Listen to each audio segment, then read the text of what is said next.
मेरे प्यारे दर्शकों, भगवान श्री राम को 14 साल का वनवास हुआ था। पांडव को यानी कि युधिष्ठिर, अर्जुन, सहदेव, नकुल, भीम, इन सब को माता कुंती को 13 साल का वनवास हुआ था और आपको 12 साल का।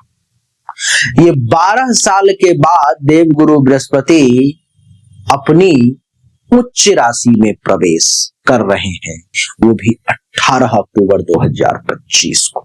अष्टम भाव के स्वामी के रूप में बृहस्पति गूढ़ विद्याओं, अनुसंधान और आध्यात्मिकता में आपकी रुचि को बढ़ाएगा, जो आप दिवाली के बाद अनुभव कर लेंगे।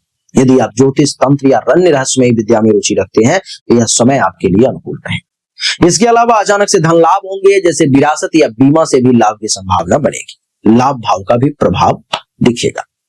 लाभ भाव के स्वामी के रूप में बृहस्पति आय के स्रोतों में वृद्धि करेंगे। यह समय आपके लिए वित्तीय स्थिरता और सामाजिक प्रभाव को रोकने वाला सिद्ध होगा। देखिए सज्जनों, 12 साल के बाद उच्च के बृहस्पति हुए हैं, जो 5 निश्चित परिणाम लेकर के आएंगे। कौन कौन से परिणाम है? बृहस्पति की उच्च की स्थिति और वृषभ राशि की कुंडली में उनके तीसरे भाव में गोचर के कारण सबसे पहला कि आर्थिक समृद्धि और आय में वृद्धि का योग है, जो निश्चित तौर पर होगा। बृहस्पति की लाभ भाव पर दृष्टि और स्वामित्व के कारण आय के नए स्रोत खुलेंगे। व्यवसाय, नौकरी या निवेश में आर्थिक स्थिति आपकी बहुत मजबूत होने जा रही है। दूसरा, वैवाहिक और साझेदारी में सुधार हो। सप्तम भाव पर बृहस्पति की शुभ दृष्टि पड़ रही है, तो वैवाहिक जीवन में सामंजस्य और प्रेम को बढ़ाएंगे। अविवाहित लोगों के लिए विवाह के योग बनेंगे और व्यावसायिक साझेदारी से आपको लाभ मिलेगा।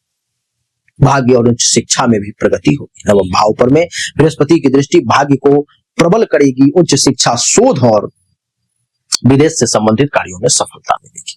आध्यात्मिक और धार्मिक गतिविधि में आपकी रुचि बढ़ेगी। चौथा, संचार और पराक्रम में वृद्धि होगी। तीसरे भाव में बृहस्पति की उपस्थिति संचार कौशल, लेखन और व्यक्तिगत प्रयासों में सफलता दिलाएगी। आपका आत्मविश्वास और नेतृत्व क्षमता भी बढ़ेगा। सामाजिक और नेटवर्किंग में भी आपको लाभ मिलेगा। ये पांचवा है। लाभ भाव पर बृहस्पति की दृष्टि और स्वामित्व के कारण सामाजिक दायरा बढ़ेगा। मित्रों और नेटवर्क के माध्यम से नए अवसर भी आपको प्राप्त होंगे, जो दीर्घकालिक लाभ देंगे। फाइनल कंक्लूजन पर मैं अगर मैं खत्म करूं इसको, तो यह गोचर वृषभ राशि वालों के लिए समग्र रूप से शुभ है। बृहस्पति की उच्च स्थिति और उनकी दृष्टि स्वामित्व के कारण आर्थिक, सामाजिक और व्यक्तिगत जीवन में सकारात्मक बदलाव लाए। हालांकि किसी भी ज्योतिषीय विश्लेषण में व्यक्तिगत कुंडली के अन्य ग्रहों की स्थिति और दशा का भी प्रभाव है, अतः सटीक परिणाम के लिए व्यक्तिगत कुंडली की जांच करवाना ज्यादा जरूरी है। नोट करें कि यह गोचर जो है सो एक सामान्य गोचर है।